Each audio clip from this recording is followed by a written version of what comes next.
And now to the January 6th committee's primetime hearing tonight, calling out former President Trump's inaction during the Capitol assault, saying it put lives in danger. So what was the former president doing during those 187 minutes of violence?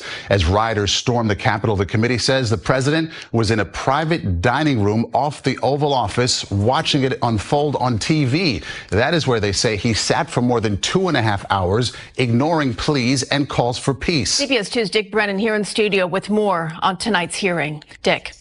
Well, Christina Maurice, tonight the committee made their case that the president did nothing to stop the rioters for nearly 3 hours after his speech on the ellipse.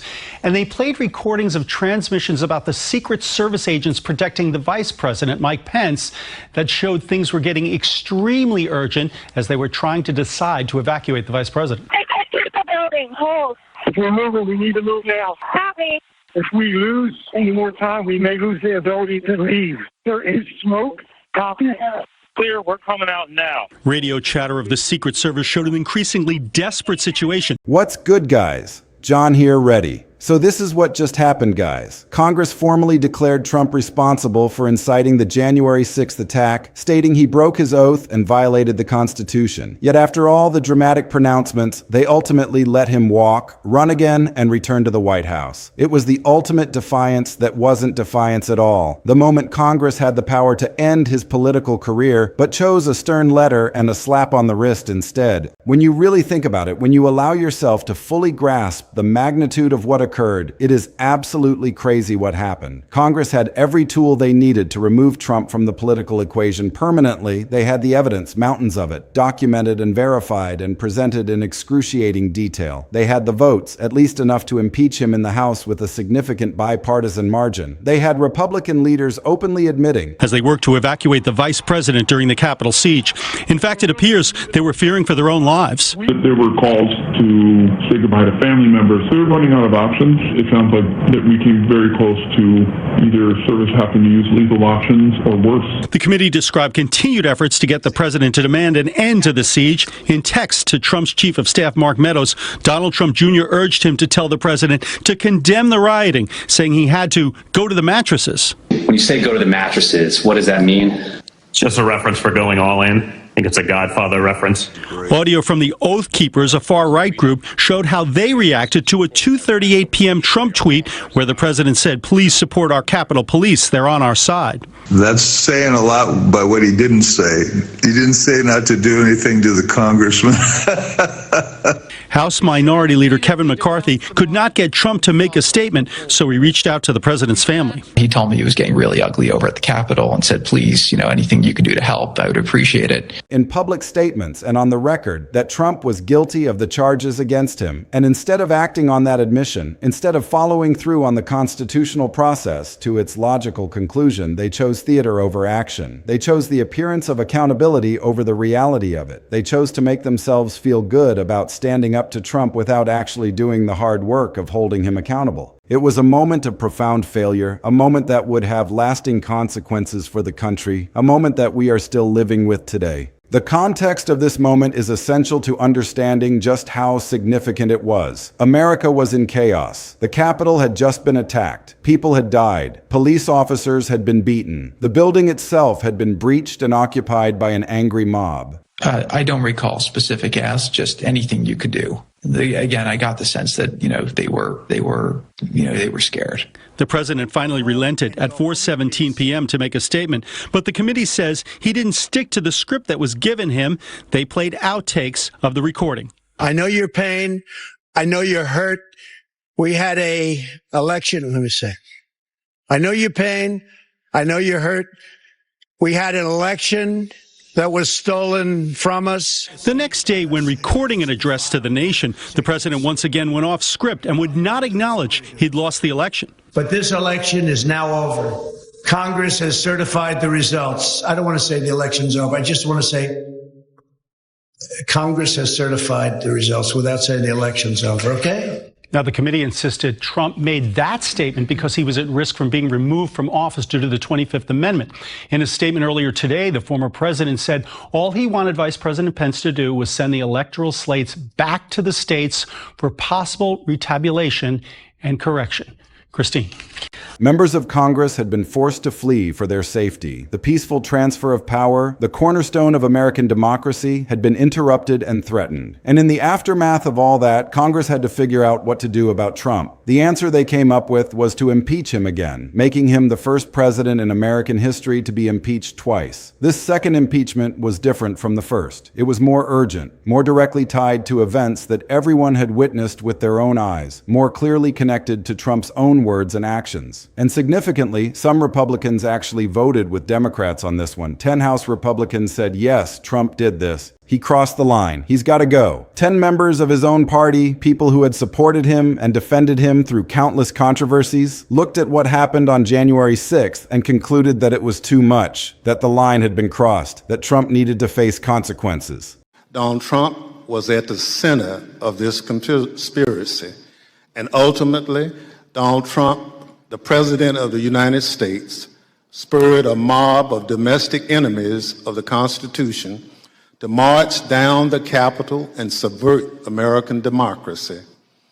Any legal jargon you hear about seditious conspiracy, obstruction of an official proceeding, conspiracy to defraud the United States boils down to this. January 6th was the culmination of an attempted coup. Over multiple months, Donald Trump oversaw and coordinated a sophisticated 7-part plan to overturn the presidential election and prevent the transfer of presidential power. You will hear about members of the Trump cabinet discussing the possibility of invoking the 25th Amendment and replacing the President of the United States. You will hear that President Trump was yelling and, quote, really angry at advisors who told him he needed to be doing something more. The names and statements from that period are absolutely damning when you revisit them. Liz Cheney, who was then the third-ranking Republican in the House, came out and said that the nation was facing an unprecedented constitutional crisis, the likes of which hadn't been seen since the Civil War. That's not a casual comparison. That's not political hyperbole in the normal sense. That's a sitting Republican member of Congress saying that Trump's actions were comparable to the events that led to the bloodiest conflict in American history. Kevin McCarthy, the top Republican in the House and someone who would later become Speaker, said point blank that the president bears responsibility for the attack on Congress by mob rioters. He didn't say allegedly. He didn't say some people think. And aware of the rioters' chance to hang Mike Pence, the president responded with this sentiment, quote, maybe our supporters have the right idea. Mike Pence, quote, deserves it. I made it clear I did not agree with the idea of saying the election was stolen and putting out this stuff, which I told the president was bullshit. And, I didn't want to be a part of it, and that's one of the reasons that went into me deciding to leave when I did. What I saw was just a war scene. It was something like I had seen out of the movies. I couldn't believe my eyes. There were officers on the ground. They were bleeding, they were throwing up, they were, they had, I saw friends with blood all over their faces. I was slipping in people's blood. I was catching people as they fell. It was carnage. It was chaos. He said bears responsibility, a direct and unambiguous statement of culpability. And Mitch McConnell, the Senate Republican leader, the most powerful Republican in Congress at the time, called Trump's actions a disgraceful dereliction of duty. He used the word disgraceful twice, once as an adjective and once as a noun, emphasizing his disgust and his condemnation. These are not soft words. These are not political speak designed to avoid offense. These are strong words from powerful Republican leaders saying the president messed up in a major, fundamental, unforgivable way. But here is where the story takes its insane turn. After all those harsh statements, after calling him responsible for inciting a mob, after saying it was a constitutional crisis, after comparing it to the Civil War, after calling his conduct disgraceful, they didn't convict him. They didn't remove him. They didn't take the final step that would have ended his political career and prevented him from ever holding office again. They just let him walk. It's like holding the biggest, most dramatic press conference imaginable, complete with dramatic music and dramatic lighting and dramatic statements, and then the guy just goes back to his office and keeps working like nothing happened. That's essentially what happened in this case. Congress made all the right sounds, said all the right things, positioned themselves as defenders of the Constitution and democracy, and then failed to follow through when it actually mattered. And the reason this matters so much right now, the reason this story is worth revisiting and understanding, is because Trump is president again. He came back, he ran again, he won again. And the story of how Congress gave him a slap on the wrist but let him keep his political career is the blueprint for everything that's happening now. It's the origin story of where we are today. The House vote was 232 to 197 to impeach Trump for incitement of insurrection. That's a significant number, a serious vote that reflects a substantial bipartisan consensus that Trump's conduct warranted impeachment. The House at the time was controlled by Democrats, but 10 Republicans joining them in voting to impeach their own party's president is something that doesn't happen in normal times. When 10 members of the other party are willing to vote against their own president, that's supposed to be huge. That's supposed to mean something. That's supposed to be a constitutional moment. It's supposed to shake the government to its foundations. And the statements that followed, the statements from Republican leaders, were even more dramatic. McConnell's warning that Trump didn't get away with anything yet, that former presidents are not immune from prosecution, that there would be consequences coming through other means, was essentially a threat wrapped in political language, a promise that the legal system would catch up with Trump even if the Senate wouldn't. And Cheney's comparison of the crisis to the Civil War was the kind of language that gets written into history books, that gets quoted for generations, that defines how future Americans understand this moment. But then the Senate vote happened and it was 57 to convict, 43 to acquit. You need 67 votes to convict in the Senate, a 2/3 supermajority designed to ensure that removal from office requires overwhelming consensus. So Trump fell 10 votes short. Just 10 votes stood between Trump and removal from office. Just 10 Senate Republicans could have ended this right there. 10 senators could have said, yes, what he did was unconstitutional. He's out. His political career is over. No second term, no presidency right now. But they didn't. They voted to acquit. They sent him home with a medal, basically. They gave him the gift of political survival. They allowed him to continue his political career as if nothing had happened. And that's the thing that nobody talks about enough. Congress didn't just fail to convict. Congress spent this entire process making it clear that they thought Trump was guilty. They said it publicly. They said it on record. They had evidence. They had testimony. They had every reason to take the final step and remove him from office. But when the moment came, when they had to actually do something, they chose not to.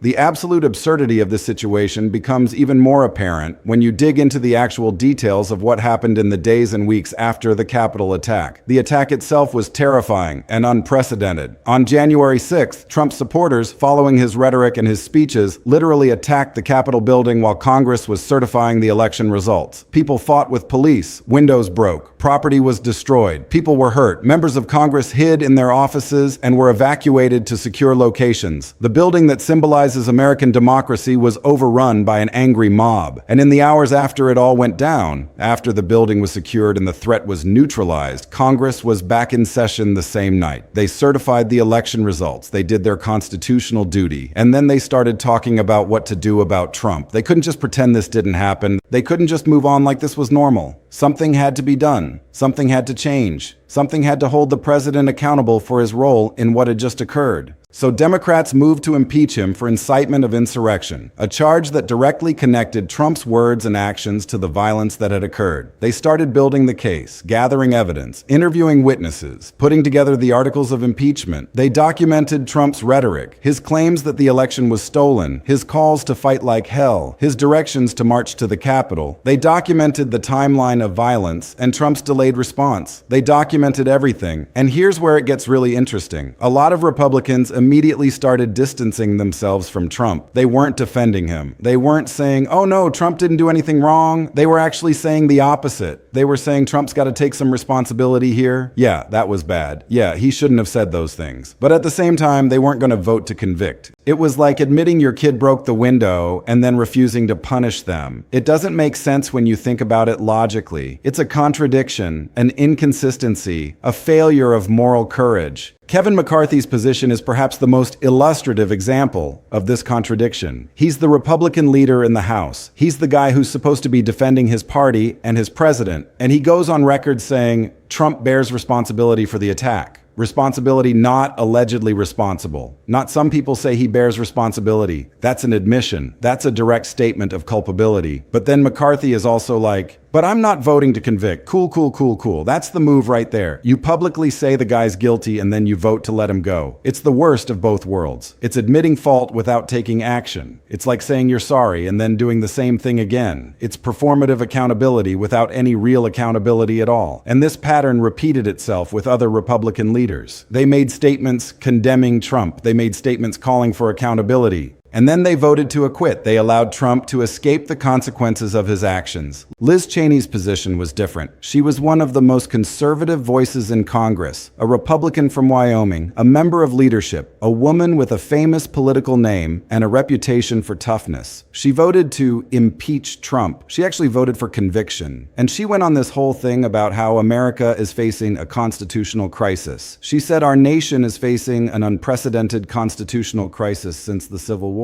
That's an intense comparison. She's comparing Trump's actions to the build-up to the Civil War, the deadliest conflict in American history, and she refused to back down. There was all this pressure on her to walk it back, to apologize, to resign her leadership position, and she was like, no, this is a vote of conscience. I believe in the Constitution. I'm not changing my mind.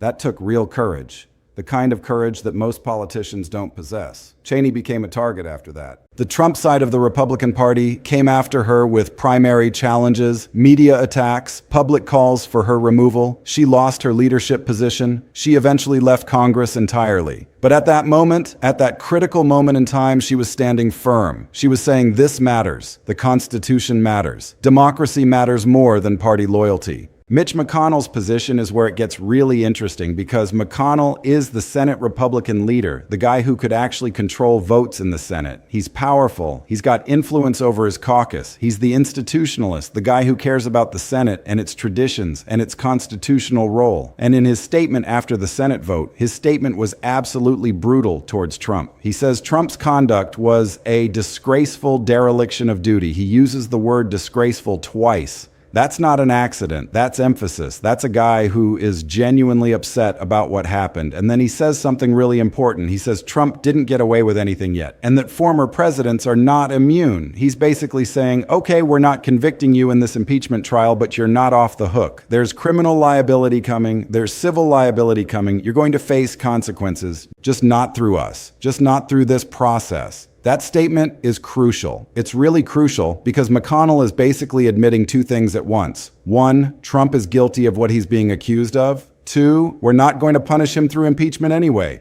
Why did McConnell vote to acquit when he clearly thought Trump was guilty? He says it's because it's unconstitutional to try a president who's already left office. Trump was already out of office by the time the Senate trial happened. And McConnell uses that as a technical reason to vote no on conviction. But he still thinks Trump's guilty. He still thinks the conduct was disgraceful. He just has a legal argument for why impeachment isn't the right tool. Is that argument strong? Like, is it actually constitutional to not try a former president? That's debatable. Legal scholars disagree. The Constitution itself doesn't explicitly address this question. But that's what he said. That's what he used as cover. It's a convenient legal argument for someone who wanted to vote to acquit, but didn't want to be seen as endorsing Trump's conduct. The House impeachment managers, the Democrats who were prosecuting the case in the Senate, they're literally begging the Senate not to do this. They're like, please don't let this man off the hook. They're telling senators what happened on January 6th can happen again. They're warning about the danger of letting this slide. They're making the case that this is exactly the kind of misconduct that impeachment was designed to address. And the response is basically, we appreciate your concern, but we're acquitting anyway. The case that the House impeachment managers put together was detailed and compelling. They showed the rhetoric, they showed the timeline, they showed how Trump spent weeks claiming the election was stolen. They showed how he told supporters to fight like hell and to march to the Capitol. They showed the violence that resulted, and then they showed how Trump waited hours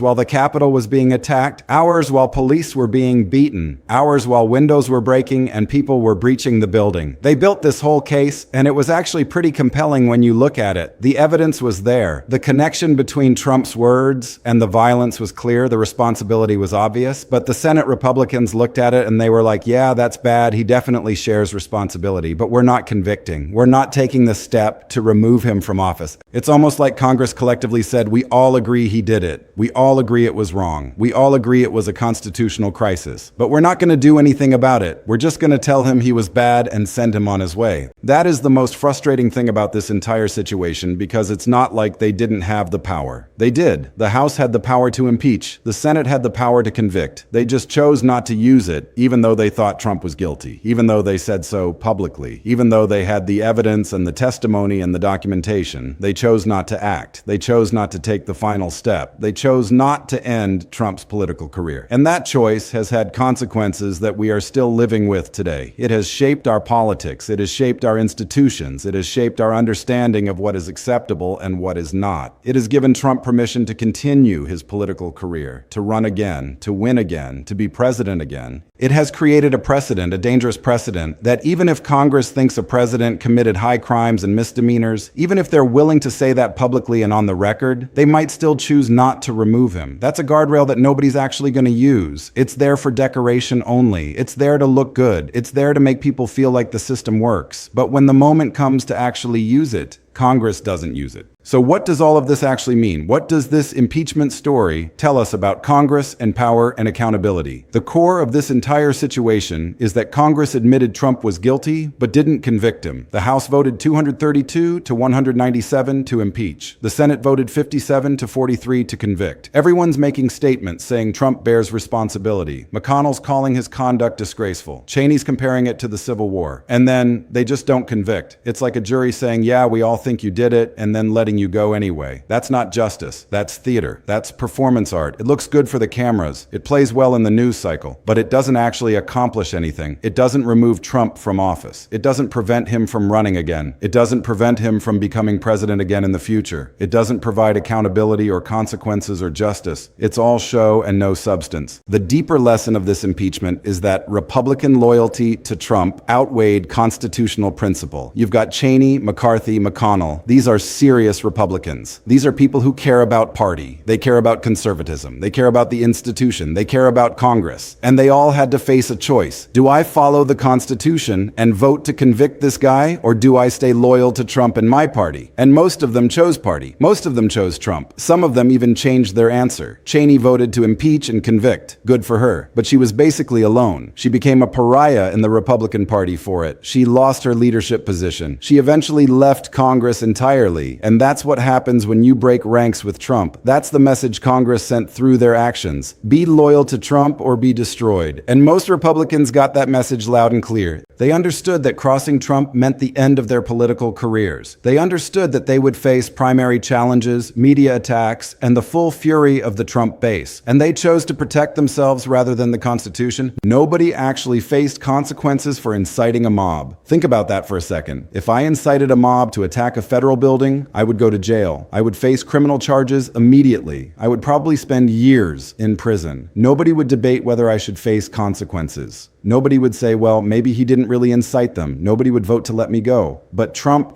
gets impeached, he's acquitted, he gets some critical statements, and that's it. That's the whole thing. Congress basically said, okay, you incited a mob to attack the Capitol. You incited violence that killed people and hurt police officers, and we're not going to do anything about it. We're just going to say it was bad and move on. Meanwhile, people who actually participated in the attack, the people on the ground, they're facing real consequences. They're going to jail. They're facing prison time. They're facing years in federal prison. election, but the guy who started the whole thing, the guy who created the environment and encouraged the violence, he walks. He doesn't face consequences. He doesn't go to trial. He doesn't spend a minute in jail. That's not equality under the law. That's a two-tiered system where powerful people get softer treatment than ordinary people. And Congress reinforced that system by choosing not to convict, by choosing not to make a statement with their votes. This is the origin story of Trump's second term and everything happening right now. Trump gets acquitted in the Senate. Congress spends months making it clear he was responsible for the Capitol attack. And then what happens? Does Trump disappear? Does he fade from politics? Does he face criminal charges and go away? No. He comes back, he runs again, he wins, he's president again. Right now, today, we're living in this reality, and part of that, a big part of that, is because Congress essentially gave him permission to do it. Not explicitly, not with a signed letter, but by failing to convict him, by making it clear that impeachment has no teeth, by showing that a president can incite a mob and face no real consequences through the impeachment process. Congress basically sent a signal that presidential misconduct is okay as long as you have enough party loyalty. That's the message that got sent. And that's important to understand right now because we're living in the world that Congress created in 2021. We're living in a world where the president has already shown he'll incite violence if he thinks it helps him politically. And Congress already showed that even if he does, they probably won't punish him for it. They probably won't take the vote to remove him. They'll complain. They'll make statements. They'll sound tough. But they won't actually do anything. Congress had a moment in January 2021. They had a clear chance to say, democracy matters. The Constitution matters. We're not going to let a president incite a mob and keep his political career. We're drawing a line. You cross that line, you're done. You're removed. You're out. You can't run for office again. That's what they could have said. That's what the Constitution gave them the power to do. They didn't say that. Instead, they said, yeah, that was bad. We're really upset about it. But also, you can keep going. You can come back. You can run again. You can be president again. And that's exactly what happened. That's exactly what occurred. Trump came back, he ran again, he won again, and now we're in this situation. When you actually look at it all laid out, it's clear that Congress had the power, but not the will. They had the evidence, but not the courage. They had the votes if they wanted to use them. 14 Republican senators would have needed to flip 14 out of 53. And McConnell was basically saying they were all guilty anyway in his statements. So maybe if he pushed, maybe if he used his influence and his power as leader, maybe those votes were there. But he didn't push. He voted to acquit, and the message was clear. The signal was sent. Congress did defy Trump in words. They impeached him. They made it clear they thought he was guilty. But they didn't actually defy Trump with their votes because they didn't convict him. They didn't remove him. They didn't end his political career. They just wounded him and sent him back out to fight another day. And he came back stronger. He won the presidency again. And now Congress has to deal with him as the sitting president, which is way more complicated and way harder than it was in 2021. This is the story nobody talks about when they talk about Trump in Congress. It's not a story of heroic Republicans breaking ranks and standing up for democracy. It's not a feel-good story. It's a story of Congress saying the right things, but doing the wrong thing. It's a story of Democrats failing to convince Republicans that democracy mattered more than party loyalty and personal political survival. It's a story of Republican leaders admitting guilt, but voting for acquittal anyway, because they were scared or because they had other political considerations on their mind. It's the story of why we're here now. It's the origin. And that's the real headline. That's what matters. That's why this impeachment from 2021 is still relevant today and still worth understanding. So next time someone tells you Congress stood up to Trump